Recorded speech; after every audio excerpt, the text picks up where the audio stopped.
ऐसा सुना गया है महापुरुषों के वचनों द्वारा कि जब महात्मा चुप हो जाते हैं तो कोई खतरा होने वाला है। महात्मा जब धर्म पुस्तकों में भी लिखा हुआ कि महात्माओं को चुप नहीं रहने देना चाहिए, कुछ ना कुछ उनसे सुनते रहना चाहिए, उनको चुप बैठने नहीं देना चाहिए। जब आप चुप बैठ जाने देंगे, उनकी बात नहीं सुनेंगे तब चुप हो जाएंगे, ध्यान में नहीं देंगे तो चुप हो जाएंगे, अवहेलना करेंगे तो चुप हो जाएंगे, तिरस्कार करेंगे तो चुप हो जाएंगे, निंदा करेंगे तो चुप हो जाएंगे, मस्करी करेंगे चुप हो जाएंगे। लेकिन जब सुनने के लिए उनकी हर बातों को आतुर रहोगे तो चुप नहीं बैठ सकते। ऐसा किताबों में लिखा हुआ और महात्माओं के वाक्यों से ऐसा सुना गया है कि महात्मा जब चुप होते हैं तो कोई घटना घटने वाली होती है। इसलिए मुझे जो आदेश मिला कि 16 महीने तक धर्म उपदेश कर सकते हो, आध्यात्मिक उपदेश कर सकते हो, साधना उपदेश कर सकते हो, भजन उपदेश कर सकते हो, ध्यान उपदेश कर सकते हो, सुमरन उपदेश कर सकते हो, अच्छाई बुराई को उसके साथ बता सकते हो, लेकिन 16 महीने तक भविष्य का उपदेश नहीं कर सकते। तो इस मामले में तो मैं चुप हो गया हूं। बाकी जब मुझे ये आदेश है कि आध्यात्मिक उपदेश करो तो मैं आपको फिर से याद करने के लिए, क्योंकि बहुत से लोग नहीं सुन पाते, इनको सत्संग सुनने का मौका नहीं मिलता। ये जो शरीर है, ये आंखों के सामने, ये आपकी जो ये 2 आंखें हैं, यहाँ तक ये पिंड यानी शरीर का अंतिम नाका है, जल पृथ्वी अग्नि वायु आकाश 5 तक, इसका ये आखिरी नाका है। इसी का आपको ये शरीर मिला हुआ और ये जीवात्मा दोनों आंखों के बीचों बीच अंदर में बैठी है, उसका हृदय ये। और जीवात्मा का इतना विशाल हृदय कि जितना ये विश्व है उसका ये आकाश उससे करोड़ों गुना अंदर में आकाश है। ये जीवात्माओं का हृदय, मन का हृदय ये यहां पर मन बैठकर जगत का संकल्प विकल्प करता है, उसका स्थान ये है मन का, और जीवात्मा का स्थान ये है। और जीवात्मा यहां बैठी हुई है, उसकी आंख नीचे को हो गई, नीचे की तरफ। तो जितना भी जीवात्मा का प्रकाश और जितनी जीवात्मा के साथ उस प्रकाश के साथ शक्ति और उसका जो आनंद, उसका जो ज्ञान था, वो जड़ में मिश्रित हो गया, मिल गया। अब वो इसमें मिल गया, फिर आपने इंद्रियों से, मन से, बुद्धि से, आंख से, कान से, नाक से, हाथ से, पैर से जो आपने कर्म किए उसका आवरण गंदगी का वो मन पर, बुद्धि पर, चित्त पर, अंतःकरण पर, जीवात्मा पर लेप चढ़ गया। तो जीवात्मा उस गंदगी के लेप से ढक गई। अब वो यहां पर इस नाके पर बैठी है। ये पिंड का, शरीर का ये इसकी हद है, सीमा है यहां से। तो महात्माओं ने नीचे का, कंठ का, हृदय का, नाभि का, इंद्री का, गुदा द्वार की कोई भी साधना इस कलयुग में निषेध कर दी। इससे कोई लाभ नहीं, ना गुदा चक्र से, ना इंद्री द्वार से, ना नाभि से, ना हृदय से, ना कंठ से, ये कोई साधना नहीं। अब कलयुग में सुलभ, आसान और सीधी और ऊंची बस यही से कि मन को इस प्रपंच से, बुद्धि को, चित्त को इस जड़ता से, इस छाया से 2 मिनट के लिए, 10 मिनट के लिए, 15 मिनट के लिए इधर से समय ध्यान और भजन के हटा लो और आंख बंद करो। इस तरह से आंख बंद करके या कान बंद करके तुम धीरे से मन को और बुद्धि को और चित्त को सामने बिल्कुल सीधा उस जीवात्मा के आंख के साथ लगाओ, उसके साथ में जोड़ दो। तो जीवात्मा में इतनी तेज धार है सफाई करने की, इसके पास जादू है कि चाहे जितना भी मैला पहाड़ का पहाड़ लगाओ, लेकिन जब इस तरह से ये अपना काम करने लगेगी, इस तरह से खड़ी हो जाएगी और मन और बुद्धि और चित्त इसी दृष्टि के साथ काम देंगे, तो ये झाड़ू लगाती चली जाएगी। पूरे आकाश के कूड़े कचड़े को ये साफ कर देगी एकदम। जैसे ही कूड़ा कचरा साफ हुआ कि बस एकदम से रोशनी आने लगी, प्रकाश चारों तरफ से आने लगा, एकदम से प्रकाश, और देखते देखते देखते देखते एकदम उजाला हो गया। जैसे सूरज उदय हो गया, रात चली गई। ऐसे ही अज्ञान अंधकार जो जीवात्मा सो रही थी इंद्रियों के घाटों पर, मन ने बुद्धि ने चित्त में साथ दे दिया, और जीवात्मा की जैसे ही गंदगी मन की बुद्धि की चित्त की हटी, और जीवात्मा ने जैसे ही झाड़ू सफाई करने के लिए और वो सफाई किया, सारी गंदगी बिल्कुल एकदम जल करके रहा। तमाम प्रकाश तरह तरह का जब आता है वो ज्ञान रूपी अग्नि, चाहे कहीं भी किसी कोने में भी गंदगी जमा हो, चाहे जितनी काली हो, चाहे जितनी चट्टान लगी हो, चाहे जितनी कड़ी और सख्त हो, जैसे ही रोशनी गिरी उधर से आने लगी, वैसे ही एकदम मुलायम रुई की तरह से आग लग करके साफ आने लगा।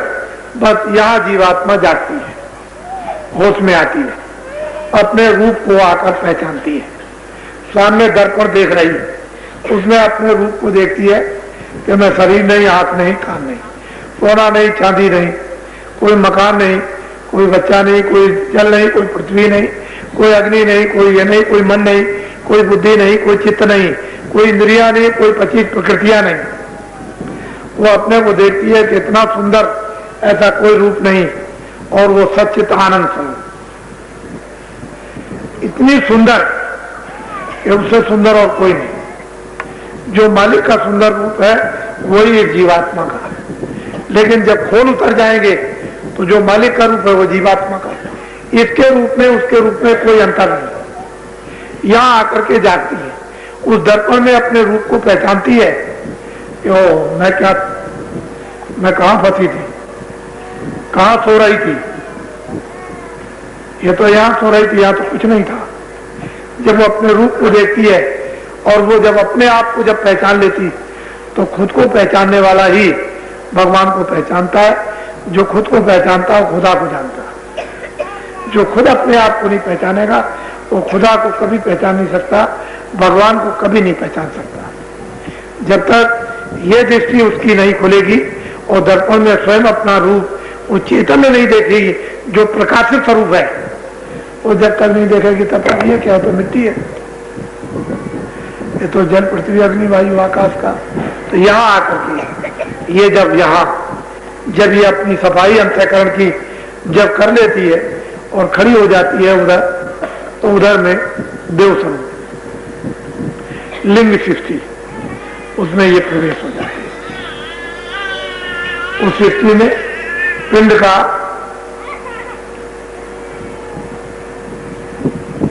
पिंड की सीमा समाप्त हुई।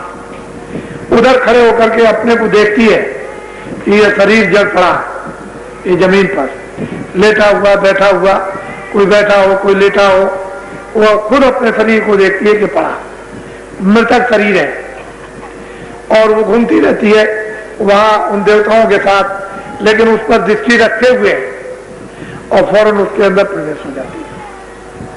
बहुत से साधकों को लोगों ने देखा कि शरीर छोड़ दिया। शंकराचार्य जब वो गुफा में चले गए तो शिष्यों से कह गए कि इसकी रखवाली करना, मैं वहां से देखता रहूंगा, तुम लोग रखवाली इसकी करना, कोई चीज इसको छेड़ना न पाए, मैं अभी थोड़े दिनों में जाता हूं फिर आ जाऊंगा। वो गए एक राजा के शरीर में जो मर गया था, उसमें प्रवेश हो गए, वहां जय जयकार होने लगी कि राजा मर गया था, जिंदा हो गया। और पूरा गृहस्थी का अनुभव करने के बाद फिर उसके बाद शरीर छोड़ दिया और फिर इसमें प्रवेश हो गया करके और खड़े हो गए। ऐसे ही साधक शरीर से अलग हो जाते हैं और उधर में भ्रमण करते हैं। भ्रमण करने के बाद देखते रहते हैं, फिर प्रवेश कर लेते हैं। यही हाल जब वो लिंग शरीर को छोड़ती है, सूक्ष्म शरीर में जाती है, तो दोनों शरीरों को देखती है कि ये हमारा पड़ा हुआ लिंग शरीर और ये स्थूल शरीर, उसको देख रही है। दोनों को देखती है कि लिंग भी पड़ा और स्थूल भी पड़ा। उस लिंग में प्रवेश हो गई और फिर स्थूल में आ गई। उसके बाद जब सूक्ष्म शरीर छोड़ दिया और कारण शरीर में गई, तो कारण शरीर में जाकर के सूक्ष्म शरीर को भी देख रही है, लिंग को और स्थूल को भी देख रही है। जब कारण शरीर के परे चली गई तो चारों शरीरों को देखती है। कारण भी देखती है, सूक्ष्म भी देखती है, लिंग भी देखती है, स्थूल भी देखती है कि ये चारों शरीर इनको मैं छोड़ करके आया, और प्रवेश होती चली आती है। एक में प्रवेश हुई, दूसरा, दूसरे में तीसरा, तीसरे में चौथा। इस तरह से फिर उसकी गति निकलने की, आने की, जाने की, आने की, जाने की, उसकी गति हो जाती है। क्षण भी नहीं लगते आने और जाने में। जैसे आद में आई थी उसी तरह से निकल के फिर चली गई, फिर चली आई, फिर चली गई। शरीर तो समय से ही छोड़ेगी, वो तो श्वासें हैं बराबर, वो चलती रहती हैं। वहां पर वो श्वासें, उसका एक खजाना है, वो तो समय से ही शरीर छोड़ेगी, लेकिन बराबर आएगी और जाएगी। जब तक अपना बोध नहीं होगा तब तक कोई जन्म किसी का आप पहचान नहीं सकते। उसको बहुत हमने भी देखे, हम भी साधु महात्माओं में घूमते रहे, मथुरा में, काशी में हम भी गए, बहुत कुछ देखा अयोध्या में, चारों तरफ महात्माओं में घूमे। लेकिन यह है कि घूमना और समय खराब करना। जब कुछ मिलेगा महात्मा की खोज करोगे तब कुछ मिल जाएगा, मिलेगा। गंगा में, घर में समुद्र है, घर में गंगा बह रही, घाटी पे सब कुछ है, सब नदियां हैं, घाट पर सर्व देवता घाटी पे रहते हैं, लेकिन घाट नहीं मिला तो कुछ नहीं मिलेगा। मनुष्य रूप भी ये मंदिर है, यहाँ सब देवता उस मंदिर में हाजिरी देते हैं, लेकिन आप कभी उस मंदिर में बैठ नहीं पाए, प्रवेश नहीं हो पाए, तो मंदिर का जो निवास करने वाला देवता मिले कैसे, उसका दर्शन कैसे हो? क्योंकि आपकी आंख बंद पड़ी रही। तो इसलिए मैं और तो कुछ नहीं कहूँगा, दर्शन करने के लिए आपका चला आया, और जब वो वक्त और समय आएगा तो लोग इसी उपदेश को किस बात से, किस प्रेम से, किस श्रद्धा से, किस लगन से, किस एकता से, किस तलब से सुनेंगे, वो तो आपको आगे चल के भविष्य में ये दृश्य दिखाई आपको देगा। मैं मथुरा आश्रम पर इस समय पर रह रहा हूँ, सोचा कि चलो कुछ शारीरिक कोई सेवा शरीर से हो जाए। तो एक बहुत बड़ा अस्पताल, जिस जमीन पर रहता हूँ वहाँ कृष्ण भगवान गौएं चराया करते थे। बालकपन में ही गौएं चराई जाती है, जब लोग जवान और वृद्ध हो जाते हैं तो और काम करते हैं, लेकिन बालक ही गौओं को चराते थे। वो वही स्थान है जहाँ अपना आश्रम है, वो प्राचीन स्थान है। वहाँ न मालूम क्या उनका श्राद्ध था या उनकी दया नहीं थी, क्या था। वहाँ जो मधुबन है वो खारा पानी है। 1.5 किलोमीटर 2 किलोमीटर गांव के उधर और बाकी 1.5 किलोमीटर इधर, और बाकी पूरा का पूरा चारों तरफ गांव खारा।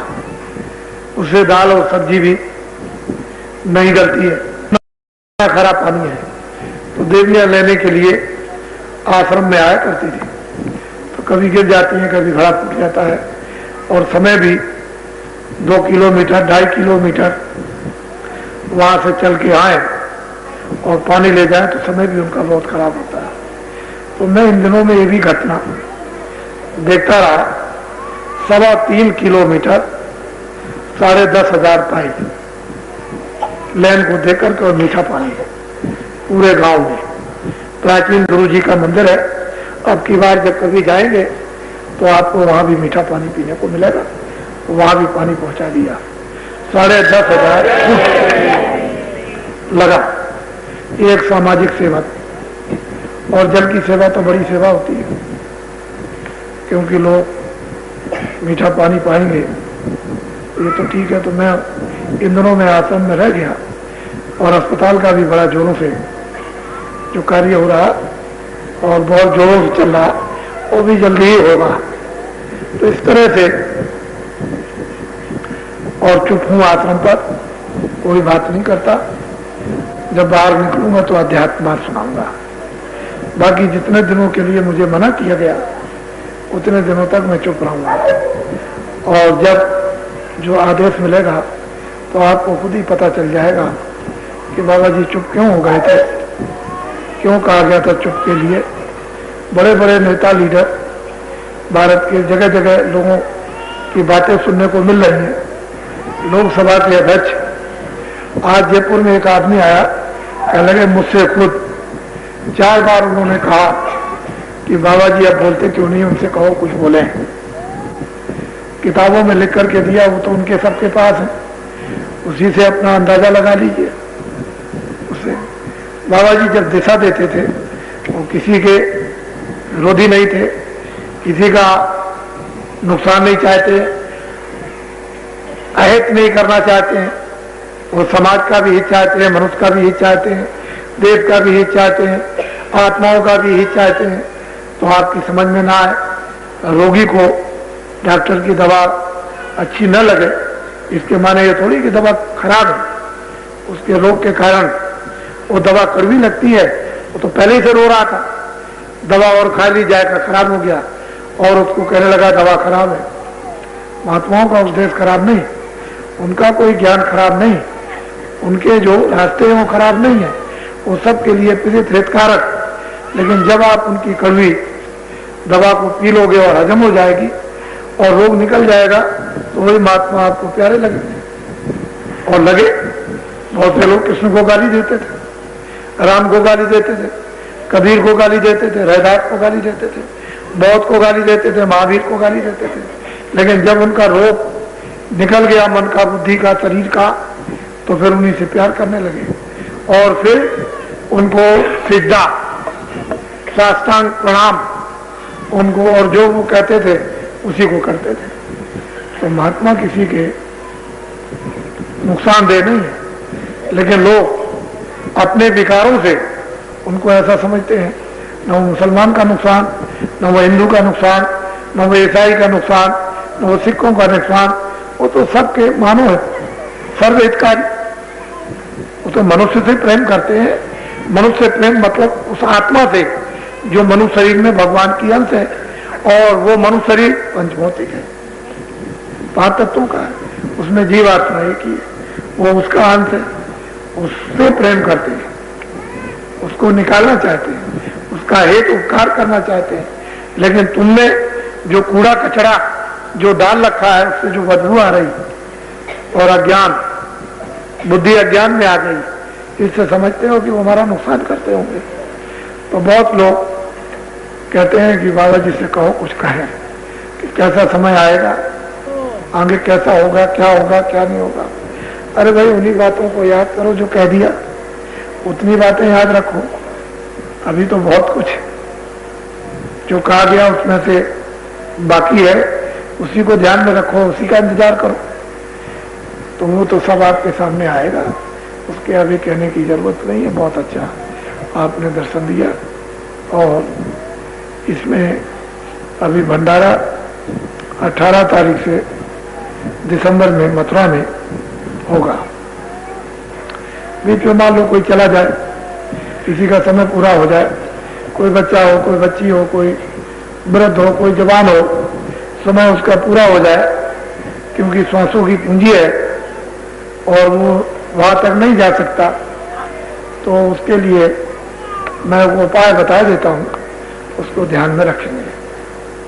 मैंने जय गुरुदेव नाम ये सिद्ध किया, इसको पकाया, इसको जगाया, इसकी इजाजत मिल चुकी है।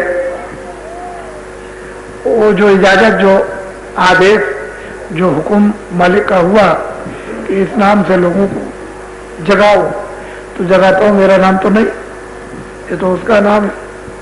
तो जब कभी ऐसा समय आ जाए, कोई बीमार पड़े, अचेत होने लगे, कोई न सुने, कोई न देखे, तो आपको घबराने की जरूरत नहीं है। उसके कान पर वो लगाकर जय गुरुदेव बोलो, तो सुनने भी लगेगा और थोड़े समय काल के लिए देखने भी लगेगा और कुछ बोल भी देगा। तो तुमको जो कुछ भी 2, 4, 5, 10 मिनट 15 मिनट पूछना पाछना हो या वो कुछ कहे आपको, तो उसको आप सुने, और कुछ कह भी दे तो वो सुने और देखे और कहे। तो जय गुरुदेव बोलेंगे, और जब जय गुरुदेव बोलेंगे तो उसकी संभाल होगी। सुमरन, ध्यान, भजन, अन्य कोई शारीरिक सेवा, कोई भी आप जल की, अनाज की, कपड़े की, कोई और सेवा आप जो करते हो इधर उधर, उन सबका एक ही काम है कि इस समय पर हमारे काम आ जाए। जब ये काम आए, ये इसीलिए सुमरन, ध्यान, भजन किया जाता है कि जब वो वक्त आएगा तो हमारे काम आ जाए, उस समय पर हमारी रक्षा करे, पीड़ा से बचाए, जन्म मरण के दुख से बचाए, 84 से बचाए, हम बेहोश हो गए, हम होश में ले आए। तो जब आप जय गुरुदेव बोलोगे तो होश में आ जाओगे, बाहर भी होश रहेगा, अंदर भी होश हो जाएगा, दोनों तरफ होश में आ जाओगे। तो कोई घबराने की जरूरत नहीं, दवा दारू दे दो, उसके लिए इनकार नहीं करते हैं। डॉक्टर बुला करके दवा दे सकते हो, दो, लेकिन दवा में काम करो तो जबरदस्ती मत करो। ऐसे वक्त में थोड़ा इंतजार करो कि अगर उसका समय जाने का है तो थोड़ा इंतजार कर लो, समय जाने का नहीं तो नहीं जाएगा, लेकिन तुम उसको इंजेक्शन लगाओ और कोई मुसीबत करो और आफत में डालो तो वो ठीक नहीं। थोड़ा इंतजार करो, जाने वाला नहीं होगा, अपनी जगह लौट आएगा, लेकिन जो जाने वाला होगा वो रुक नहीं सकता। तो इंतजार कर लोगे तो दोनों चीजें समझ में आएंगी कि भाई जाने वाला है कि नहीं जाने वाला। लेकिन तुम जबरदस्ती दवा पे दवा, दवा पे दवा, इंजेक्शन पे इंजेक्शन तुम जब लगाते हो तो उसकी दुर्दशा कर देते हो, जो होश में आए और बेहोश हो जाए, होश ना आ सके उसको।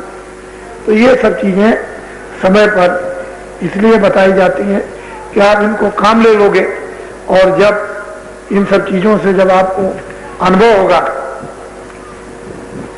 इम्तिहान लोगे और उस इम्तिहान की जब समझ आएगी तो जल्दबाजी नहीं करोगे, न बच्चे के साथ, न स्त्री के साथ, न पति के साथ, न किसी और किसी के साथ। तो आप तो जो चीज आपको दे रहे हैं उसको आप ध्यान में रखो, ये बहुत बड़ी चीज है ये।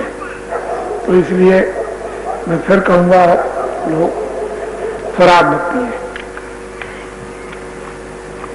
शराब पीना ये अच्छी चीज नहीं है। जो लोग, क्योंकि अच्छे आदमियों की आज भी जरूरत है, घर में भी जरूरत है, समाज में भी जरूरत है, देश में भी जरूरत है। अच्छा, न बुरे आदमी सदाचारी बनाते हैं, न त्यागी बनाते हैं, न सत्यवादी बनाते हैं। बुरे आदमी तो जो काम करते हैं वो करते ही, उससे क्या होता है वो तो आपको मालूम है।